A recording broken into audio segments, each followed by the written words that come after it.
अस्सलाम वालेकुम जी, कैसे हैं आप सब। उम्मीद करती हूँ अल्लाह ताला के करम से सब खैर खैरियत से होंगे। आज मैं आपके लिए लेकर आई हूँ परफेक्ट मेजरमेंट के साथ परफेक्ट मीठी टिक्कियों की रेसिपी। बहुत ही खस्ता और मजेदार बन के रेडी होंगी। ये रेसिपी देखने के बाद इंशाल्लाह ताला आप मुझे दुआएं देंगे। मीठी टिक्कियाँ ऑलमोस्ट हर घर में बनाई जाती हैं, लेकिन बिल्कुल परफेक्ट खस्ता और मजेदार मीठी टिक्की हर किसी के घर में नहीं बनती, क्योंकि चीजों की मेजरमेंट्स का सबको पता नहीं होता। तो चलिए आज मैं आपको बताती हूँ कि कौन कौन से इंग्रेडिएंट्स का इस्तेमाल होगा और कितनी मिकदार में होगा, जिससे आपकी टिक्की जो है वो बेहद खस्ता बन के रेडी होगी। साथ के साथ हमेशा की तरह टिप्स एंड ट्रिक्स भी शेयर करूंगी, तो वीडियो को फुल वॉच करें, पसंद आए लाइक कर दें और चैनल को भी सब्सक्राइब कर दें। तो चलिए चलते हैं टाइम को जाया किए बगैर अपने किचन में और आज की मजेदार सी मीठी टिक्कियों की रेसिपी को बनाना सीखते हैं। बिस्मिल्लाहिर्रहमानिर्रहीम। तो बेहद खस्ता और मजेदार मीठी टिक्कियां बनाने के लिए सबसे पहले आपने एक बड़ा बाउल लेना है। उसमें मैं 2 कप के बराबर डाल रही हूँ मैदा।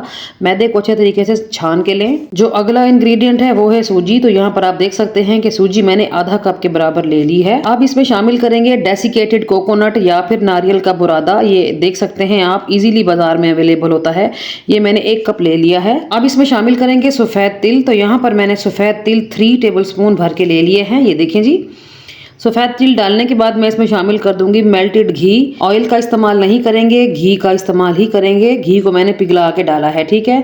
अब यहाँ पौना कप के बराबर मैं इसमें शामिल कर रही हूँ पिसी हुई चीनी। चीनी की मिकदार आप अपनी पसंद के हिसाब से कम या ज़्यादा कर सकते हैं, लेकिन जो मेजरमेंट्स मैंने आपको दे दी हैं ये बिल्कुल परफेक्ट हैं। आप मेरी इस वीडियो को सेव कर लें, चाहे डाउनलोड कर लें, चाहे कॉपी पेन लेके सब इंग्रेडिएंट्स की जो मिकदार मैंने बताई है वो लिख सकते हैं। और इंशाअल्लाह ताला जब आप मीठी टिक्कियाँ बनाएंगे तो आपकी मीठी टिक्कियाँ बहुत मज़ेदार बनेगी। अब आपने इन तमाम इंग्रेडिएंट्स को अच्छे तरीके से मिक्स कर लेना है। तो वो जो बाउल था वो कुछ छोटा पड़ रहा था, तो मैंने इन तमाम इंग्रेडिएंट्स को एक खुले से बर्तन में डाल लिया है ताकि मैं अच्छे तरीके से मिक्सिंग कर सकूं। तो आपने काफ़ी अच्छे तरीके से मिक्सिंग करनी है। ऑलमोस्ट 2 से 3 मिनट आपने बस मिक्सिंग ही करनी है। और जब ये आटा आपकी मुट्ठी में बंद होना शुरू हो जाए तो आप समझ जाना कि मिक्सिंग हो चुकी है, ठीक है। अब आपने क्या करना है, 1 से 1.5 कप के बराबर नीम गर्म दूध लेना है, ठीक है। और थोड़ा थोड़ा करके इसमें शामिल करें और आटे को गूंदते जाएं। एकदम से सारा दूध ऐड नहीं करना, वरना आटा जो है वो संभलेगा नहीं, ठीक है। तो आपने देखा कि मैंने इसमें आधा कप शामिल किया है और इसको गूंद रही हूँ। ज़रूरत पड़ने पर मैं इसमें और दूध शामिल करती जाऊँगी और आटे को गूंदती जाऊँगी, ठीक है। तो आटे को आपने काफ़ी सख्त रखना है। नॉर्मल आटे से काफ़ी सख्त रखेंगे तभी आपकी टिक्की जो है वो बेहद परफेक्ट बनेगी। बिल्कुल भी आपने इसको लूज नहीं रखना आटे को, ठीक है। तो यहाँ पर 1 कप दूध में ही मैंने सारा आटा समेट लिया है और आप देख सकते हो कि काफ़ी हद तक ये हार्ड है और मैं इसे गूंद रही हूँ।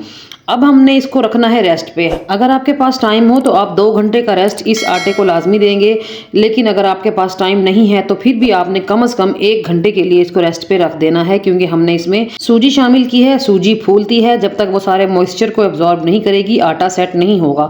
तो यहाँ पर मैंने तकरीबन 1.5 घंटे का इसको रेस्ट दिया था और आप देख सकते हो कि आटा कितना सख्त हो चुका है। मैं इसको हल्की फुल्की सी मुक्की लगाते हुए दोबारा गूंद रही हूँ ताकि मजीद आटा मुलायम हो जाए। अच्छा जी, अब ये जो आटा है ना ये थोड़ा ज्यादा है, मैं इसके 2 से 3 पेड़े करूंगी।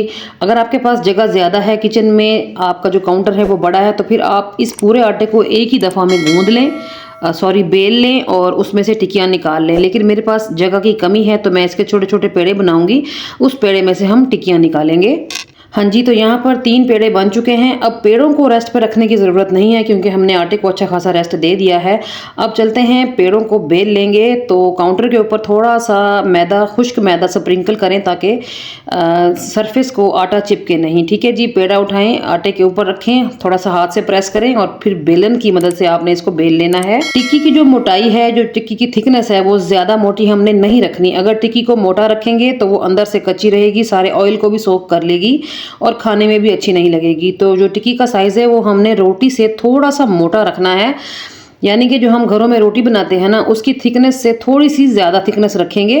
तो मैं आपको दिखा देती हूँ कि मैंने जो टिक्की का साइज़ है वो कितना रखा है। तो यहाँ पर मैंने पेड़े को बेल लिया है। टिक्की निकालने से पहले आपने एक फोक लेना है और इसको प्रिक करना है, यानी कि इसमें सुराख बनाने हैं। सुराख क्यों बनाने हैं? इसलिए बनाने हैं कि जब हम टिक्की को फ्राई करेंगे घी में तो टिक्की फूलेगी और अगर सुराख होंगे तो जो हवा बनेगी वो टिक्की से निकल जाएगी, ठीक है जी। अब आपने कोई गोल कटर, कोई कप, कोई गिलास ले लेना है जिसका जो किनारा है वो थोड़ा शार्प हो, उसकी मदद से आपने इसमें से टिक्कियां निकाल लेनी है। आप इसके छोटे छोटे पेड़े बना के अलग अलग टिक्की भी बना सकते हैं, लेकिन उसमें बहुत ज़्यादा टाइम लग जाएगा। इस तरह ये है कि बड़ी सी रोटी बनाने से एकदम से ढेर सारी टिक्कियाँ बन के रेडी हो जाएंगी। तो आप देख सकते हो जी, एक वक्त में हमने माशाल्लाह से कितनी ढेर सारी टिक्कियाँ निकाल ली हैं। और यहाँ पर मैं आपको थिकनेस दिखा देती हूँ कि मैंने कितनी थिक रखी है टिक्की। ये देखें, बस इससे ज़्यादा टिक्की की मोटाई नहीं रखेंगे वरना वो सारे ऑयल को सोक कर लेगी और खाने में बिल्कुल भी अच्छी नहीं लगेगी।